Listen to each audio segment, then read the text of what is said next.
माझी चेतना ही प्रामुख्याने जर मनाशी निगडित व्यवहारांमध्ये, मनाशी निगडित व्यापारांमध्ये वावरत असेल, जसं की वाचन आहे, मनन आहे, चिंतन आहे, अभ्यास आहे, म्हणजे बुद्धीची प्रामुख्याने जी सगळी कामं आहेत त्याच्यामध्ये माझा दिवसाचा बराचसा वेळ व्यतीत होत असेल, तर आपण त्याला म्हटलं होतं की ती व्यक्ती मनप्रधान आहे.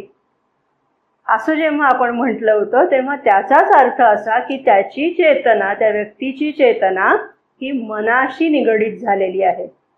एखादी व्यक्ती प्राणप्रधान आहे असं आपण म्हणतोय म्हणजे काय, तर भावभावना, आवडीनिवडी, पॅशन्स याच्यामध्ये जी व्यक्ती जास्तीत जास्त काळ रमते आहे ती व्यक्ती प्राणप्रधान आहे. म्हणजे तिची चेतना ही प्राणाशी अधिकाधिक संयुक्त झालेली असते असं आपल्या लक्षात येतं.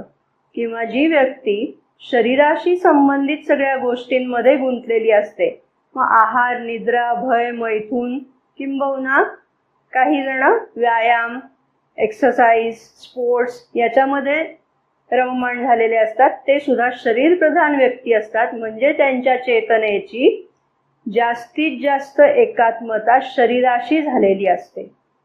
हे जर आता आपल्या लक्षात आलं असेल तर मग आता सायकिक कॉन्शियसनेस आणि स्पिरिच्युअल कॉन्शियसनेस जे आपण मागच्या वेळेला पाहिलं होतं, तर माझी चेतना ही जास्तीत जास्त वेळ अंतरंगात चैत्य पुरुषाशी संयुक्त झालेली असेल तर ती चेतना कशी, तर ती चेतना आंतरात्मिक किंवा चैत्य चेतना किंवा सायकिक कॉन्शियसनेस असं त्याला म्हणता येईल.